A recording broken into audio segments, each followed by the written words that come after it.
to Moms Don't Have Time to Read Books, the podcast that features conversations with writers of all types. Today's episode of Moms Don't Have Time to Read Books has been sponsored by Babo Botanicals, B-A-B-O Botanicals.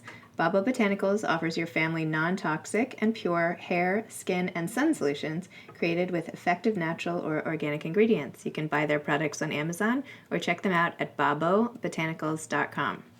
Today, I'm excited to be with Courtney Maum, who is the author of 2 novels, Touch and I Am Having So Much Fun Here Without You. She inked a nonfiction book deal just last month, ironically called After the Book Deal, which will come out in 2019. Touch is about a trend forecaster hired to predict the next trends in technology for a giant tech company. Problems arise when she starts to feel like the next big thing is going to be a return to in-person interactions. Touch was rated one of NPR's best books of the year, and it was a New York Times editor's choice. A graduate of Brown University, Courtney has published essays in the New York Times and the Oprah magazine, and has co-written films that have premiered at Sundance and won awards at Cannes. She has worked as a trend forecaster, a creative brand strategist, a Corona promoter in Paris, and a corporate namer for MAC Cosmetics. She currently lives with her husband and daughter in Connecticut, where she founded the collaborative retreat, The Cabins. So welcome, Courtney. Thank you. Thanks for being here. Thank you for having me. So for listeners who haven't read your latest novel, Touch, can you tell me a little more about it and how you came up with the idea for it? Sure, I'd be happy to. So Touch is my second book, and it is about an American trend forecaster named Sloane Jacobson, who has lived in France for about the past 2 decades, and she's called on assignment to New York City to work for what's basically a turducken of Google, Amazon, and Apple. Specifically, she's tasked with forecasting the next trends in technology. But while she's there, she starts to feel like the next trends in technology are going to be no technology at all, a return to face-to-face interactions and touch and intimacy. This is problematic because it's against her clients' interests, stated interests, and their bottom line. And also she has a life partner, a zany French guy who's been going around publishing these op-eds on post-sexuality and the death of penetrative sex. And our fearless heroine finds herself in a little bit of a conundrum. And I came to write Touch. It actually came out of, as many of my books do, a failed attempt to write a different book, which, when I showed that draft to my agent, she said, you know, the only thing, she said it nicer than this, but she said the only thing worth holding on to in this book is this woman's job. Her job is very interesting. In that particular rendition of the book, the Sloane character had been a prop stylist specifically for Crate and Barrel. Okay. And I had made her I was sort of circling around my past where I had worked as a trend forecaster, but I don't know, I hadn't worked up the courage to go there yet. It's a little bit of an abstract occupation that a lot of people don't understand. It's also, I was under a lot of NDA, non-disclosure agreements, and but I guess this was in 2015, I started thinking of the idea, and around that time I was, for me at least in my social circle, that's when I started noticing that my friends were just, everyone was looking at their phone all the time and letting their phone make all the decisions for them. You know, if they were hungry, they'd ask their phone what they should eat and where they should eat. And so I was thinking, well, gosh, I wonder if intuition is something that if you don't practice it, if you let it, get rusty, could human beings actually lose their sense of intuition? And I thought about my prop stylist, trend forecaster, and I thought, well, what could I do with a woman who, makes her living off of her intuitions? What if she starts to, what if intuition isn't interesting to people anymore? And so slowly I started building the book that would, many drafts later, become Touch. Do you feel like you have that same intuitive sense of intuition where you can almost predict things that are coming at times? So I do sometimes feel that. I mean, I don't think that I'm alone. I think a lot of artists have a little bit of a heightened awareness, and certainly novelists I think they're paying more attention than most people. They're thinking perhaps more than most people about people's motivations, and it's our job to be aware. So yeah, I think maybe I've lived now in the countryside for over a decade, so it's, if I did have a skill, it's distilled a little bit, because I'm mostly around trees and squirrels and senior citizens now. I'm not really in the heart of the trends that are happening, but yeah, I mean, it's there a little bit. I feel like another big element of touch is the relationship, sort of what happens to families after you lose a parent.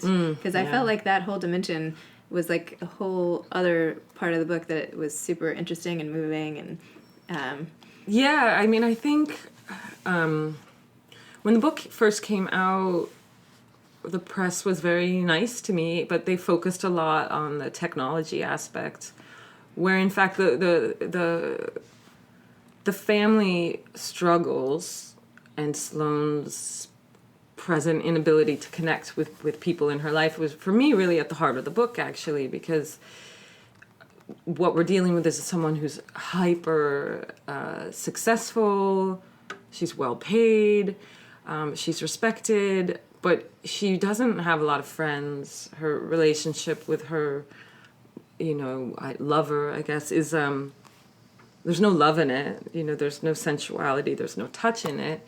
And a lot of that stems back from the loss of her father, because he's and you know this from having children, but when you decide to love completely, you make yourself incredibly vulnerable.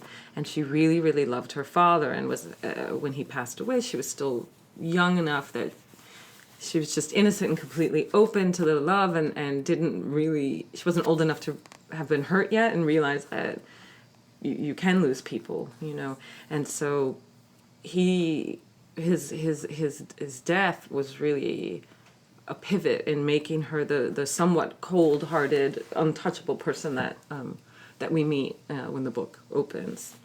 Right, because when the book starts, you have her pegged as the ultimate anti-mom. And you even had her quoted as saying, reproduction is akin to eco-terrorism, and that she called reading short-sighted, that she's even helping out with a conference called Reproduction with the kind of crossed out.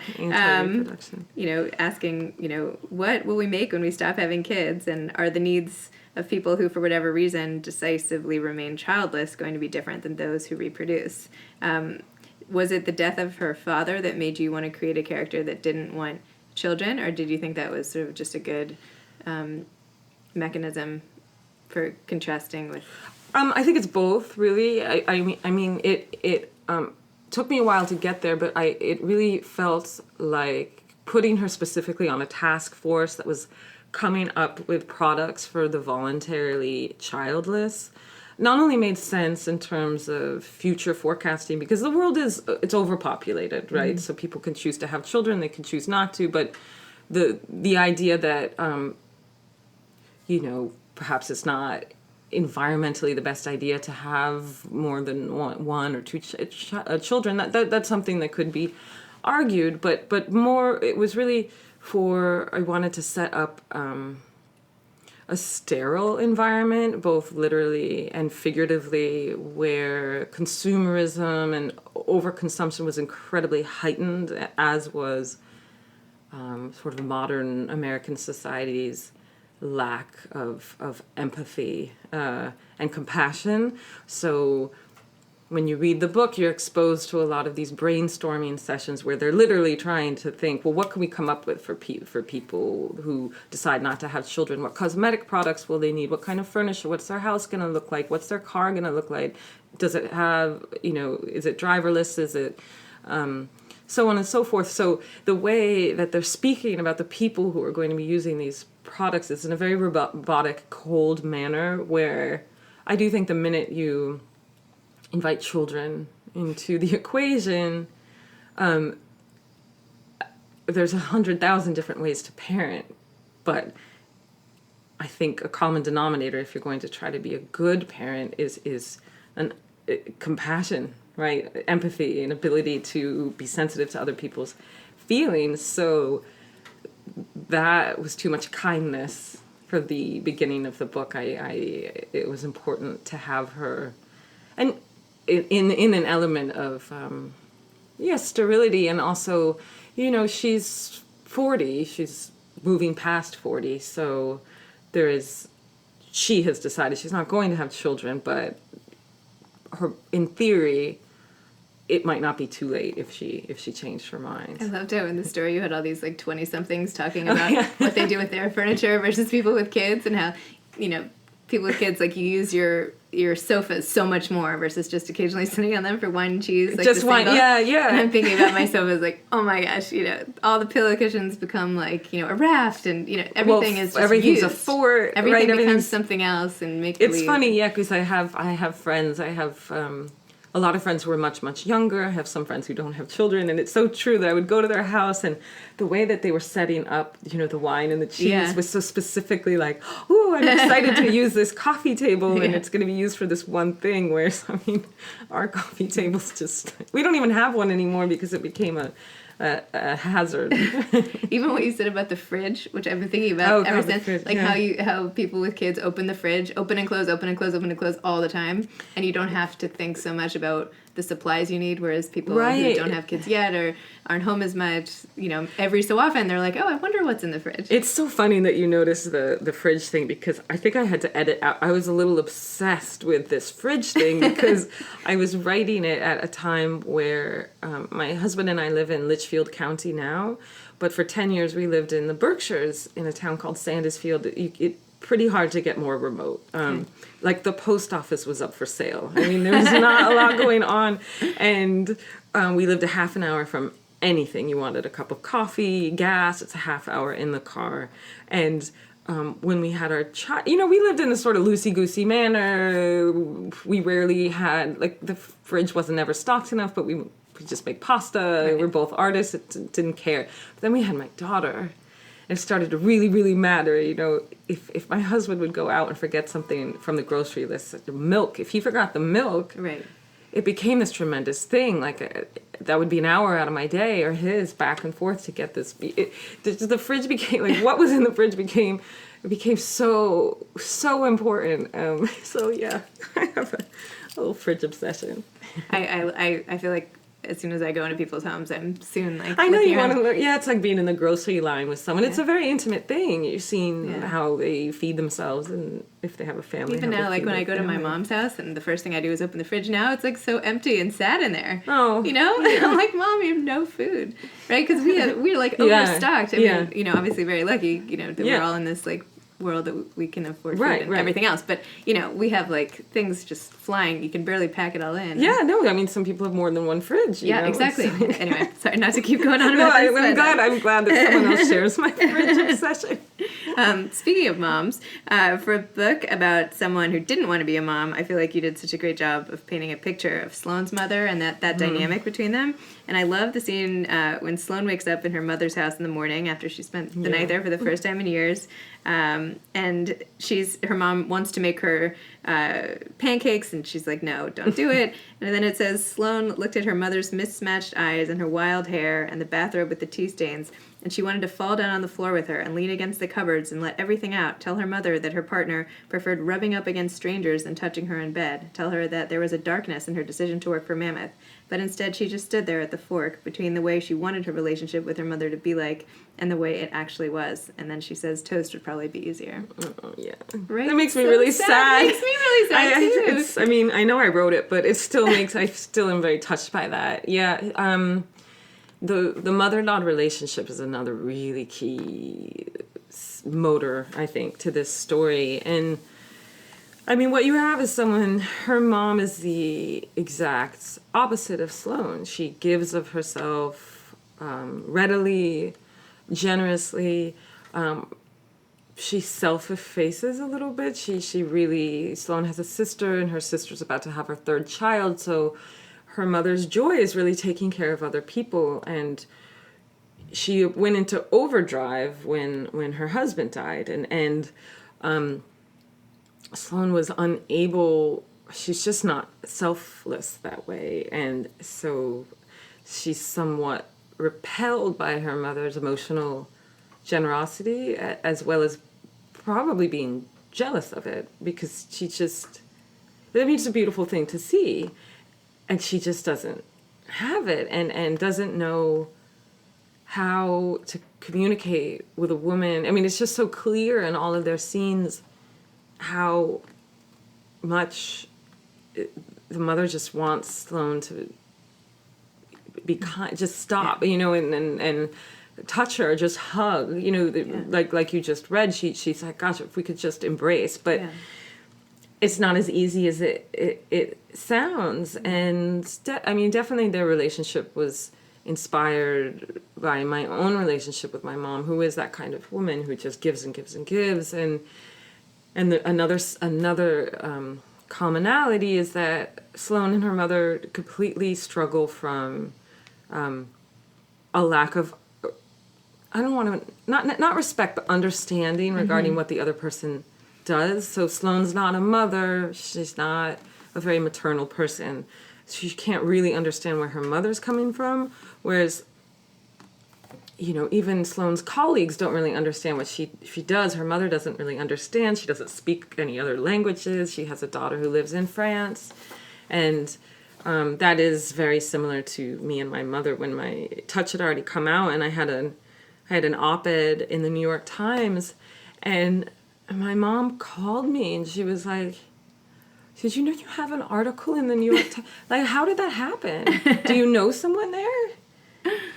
And I was like, God, this is just a really big divide. Do I know someone there? And like, no, I've written 2 books, and this is sort of how it works. And I didn't know whether to be offended or just spell it out for her, And so that's a personal struggle I have with my mother. I feel like most mother-daughter relationships are complicated.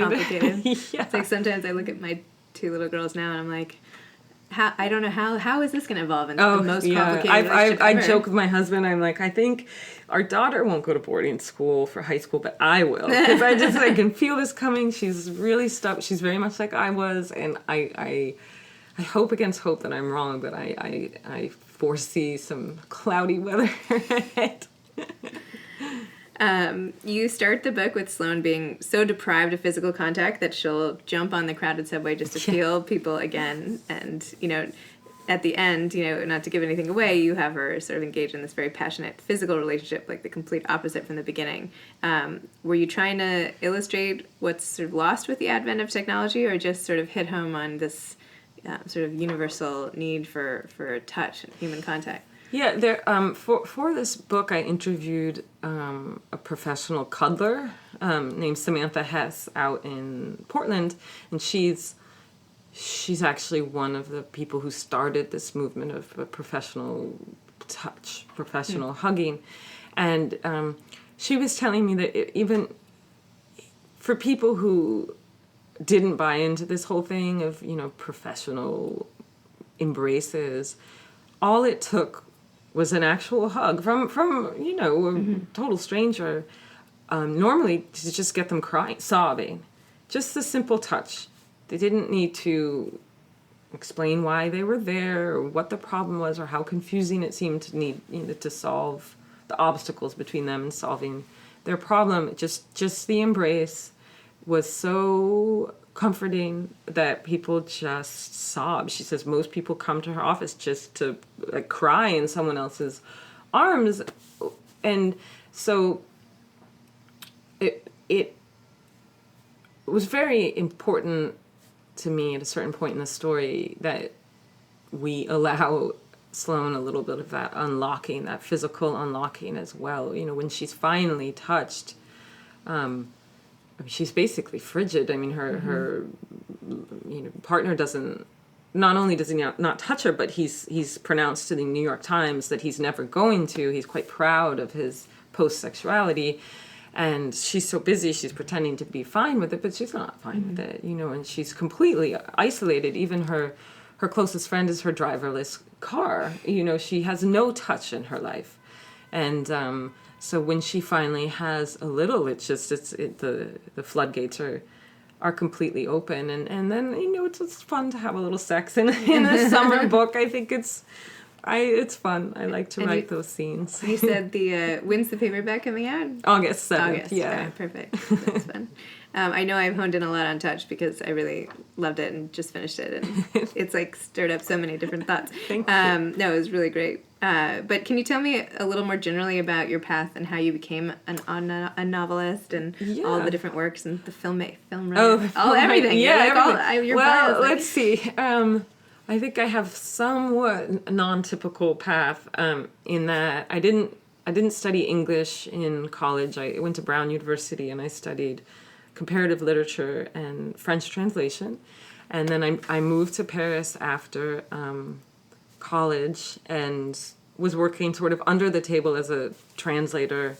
And then my official job was a party promoter for Corona Extra, which it's a long story. I don't even really like that beer, but it was a way to get a visa. And actually it was a great job for a writer because I worked at night. So I wrote all day, and I had been working at that time.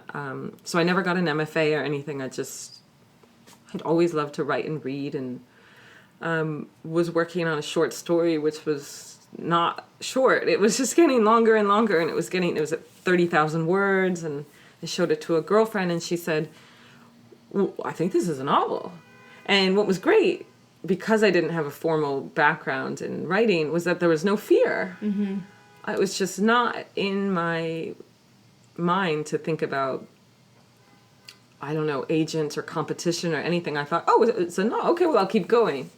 So, and I was writing the book that would eventually become my first book, I'm Having So Much Fun Here Without You. I wrote it very quickly, and actually I got an agent and an editor very quickly, but I was like a little girl. I mean, I was 23 or something, and I just didn't know enough about the way the world works, and so I was doing everything. I was revising all summer long for this editor, and I was doing everything without a contract. And long story short, by the time I got back to New York and was supposed to meet this editor, she quit her job, and the project was just completely orphaned, and it actually wasn't published for 10 more years. Wow. And it was not that I wrote the book from scratch 10 years later. So, in those 10 years, I mean, in the interim, I really wasn't very much part of the literary community. I work in branding on the side, and kind of kept my word chops up that way, writing copy, and I work as a namer, and my husband's French. I don't know, we started writing films together, and then I don't know, after 10 years I really reached a point where I thought, okay, well, I thought I would have a novel. I guess I'll be a published person in a different way. Maybe it'll be little pamphlets or these funny pieces online, and I kind of took it as I tried to feel kind of free and joyful about it, and so I started publishing a lot of weird stuff, whatever I felt like doing, and agents started reading it, and I got this agent, and she was like, you must have a novel, and I told her, oh, it's in a box. Anyway, long story short, I wrote it over completely from scratch, and yeah, that was I Am Having So Much Fun Here Without You. It's here somewhere. Yeah, I see it there. It is. Okay. Yeah. And can you tell me more about the cabins? What is this retreat that you... So the cabins, I'm not, my husband, Diego Ungaro, is a filmmaker, and we used to collaborate together more than we do now. We would write screenplays together, and our films would go on the film festival circuit, and I would go to these film festivals, and I would meet only filmmakers. Not even screenwriters, just filmmakers. And then I would go the next weekend to a writers' festival or a writers' conference, and I would meet only writers. And I would go back and forth and think, this short filmmaker should really meet this short story writer. Gosh, I wish I had a way to get everyone together. And I started thinking of a program where it would be interdisciplinary, and people could not just network but learn from each other, but just logistically, it's just so overwhelming by where am I going to do this? How am I going to do it? But when we moved so I got a web domain for it. I mean, this idea was in the back of my mind for years, but when we moved to Norfolk, Connecticut, it's an old town that historically has a lot of, great families that lived there, and they have these estates that roll down to this beautiful lake, and they have lake cabins, and little by little I started meeting all these people who had spare houses and spare cabins, and I started thinking, well, I've got my places, I could do this here, there's enough room, and by that point in my life I had enough contacts, I felt. So the cabins, I founded it in 2016, and it's a interdisciplinary collaborative retreat based on skill sharing and across disciplines. So we keep it low cost. The students are the teachers, so everyone comes is of a caliber where they can teach an hour-long master class in the subject of their choice, and the only caveat is you can't get up there and read your own work. We do a sort of closing evening where everyone gets to get up and perform their own, like a talent show basically, but that's only on the fourth day, and up until then it's really about learning from other people and being a little bit more humble and open-minded. And so it's like an intellectual summer camp, really. You could have a weekend you could have a dance class followed by a class in carpentry or stone engraving, or something that seems boring but so important, like writing for grant applications or something like that. And how many people go at one time? So it's very small. We keep it like 9 people maximum. So it's usually between 6 and 9. We form the group by, it's symbiotic, who can learn from who. So it's really neat. So this summer, applications are open until July 1st, and it'll be our 4th session. So it's exciting. Yeah, that's awesome. Yeah, it's the cabinsretreat.com. Cabinsretreat.com. Yeah. Everybody write that down. So you have a nonfiction book coming out called After the Book Deal. So it's going to be 2 books in one, actually. And since we last spoke, and the first part of the book will be before the book deal. Oh, okay. And then hopefully I think this is how we're going to do it. You'll flip it over and you'll have after the book deal. So it'll be a cool resource that people can graduate from, so it'll be like a giant.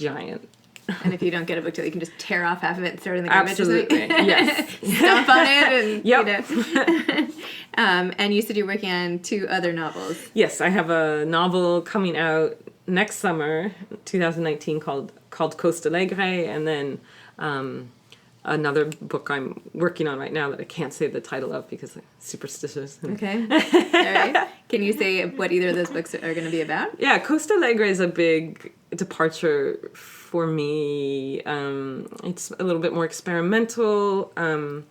It's about the surrealist artists who were exiled from Europe during World War II. It's heavily inspired by the story of Peggy Guggenheim, who the American art heiress who helps a lot of European intellectuals and artists escape Europe before Hitler invaded. In real life, they went to New York. In my book, they go to the jungle in Mexico, and the whole book is written in a diary format from Peggy Guggenheim's daughter, a 15-year-old daughter. Wow, that sounds really interesting. Yeah. That's great. And the other book you didn't want to talk about? You don't have to. No, it's okay. I can tell. It's all right. Don't worry about it. Yeah, I'm too close. Too soon? Okay. Yeah. That's all right. Well, I will say it's going to be another portrait of a troubled couplehood. Okay. We'll leave it at that. Yeah. I won't pry. In terms of your writing and how you do your best work and everything, what's your go-to schedule, or how do you... Childcare. It all comes down to quality childcare and my child being healthy. If those things are intact, then I can... And how old is your daughter now? She's 4. Okay. She's 4.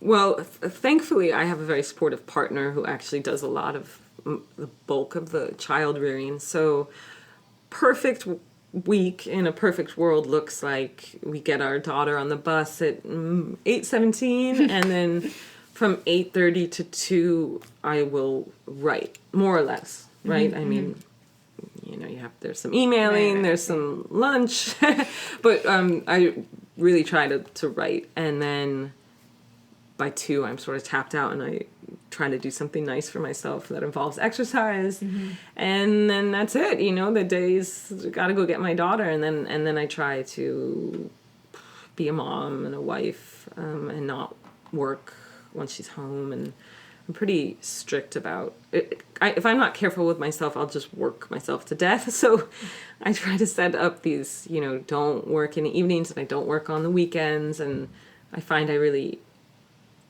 I need that, and that when Monday comes around, I'm actually excited to work again, rather than feeling like, oh my God, I'm just working myself into the grave. So I try to work really hard when I'm working, and then not work. That's great. Do you have any advice for aspiring authors out there? Of course, I have a whole book coming out about it. Yeah. Well, a couple things. Yeah, no, yeah. Like, how long do you have? Yeah. No, I have 2 pieces of advice, and one is craft and one is just practical. The practical piece of advice is, do not go into the writing life expecting to support yourself by writing. Be smart about it, and get a job, preferably with health insurance, something that you don't hate, where you're not going to come home a miserable shell of a person. Or if you have someone to support you, fantastic. And don't look down on, waitressing or bartending or babysitting. Is actually, the hourly rate is really good compared to, you'll make more babysitting than you do as an adjunct. So, don't knock these like simple, or what comes off as sort of hourly, occupations.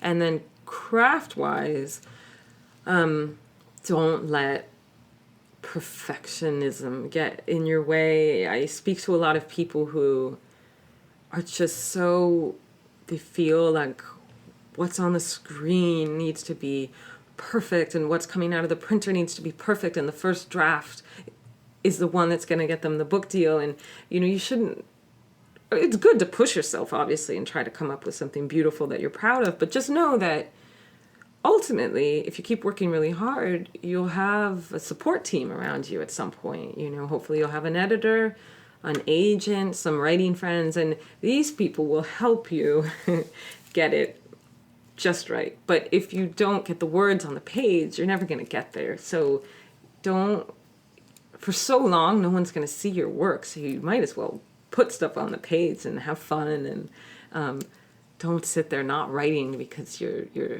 ashamed it's not going to be great. It's not going to be great. The first drafts are terrible. Awesome. Well, thank you so much. Thanks pleasure. for coming in. I'm excited for what you have coming down the pike. Thank you. Me too. I'm very pleased to be here. Thank you for having me. Of course. All right. Take care. Thanks for listening to Moms Don't Have Time to Read Books. This episode was sponsored by Babo Botanicals, BABO botanicals.com. Please subscribe to the podcast and leave a rating. Thanks so much for your time.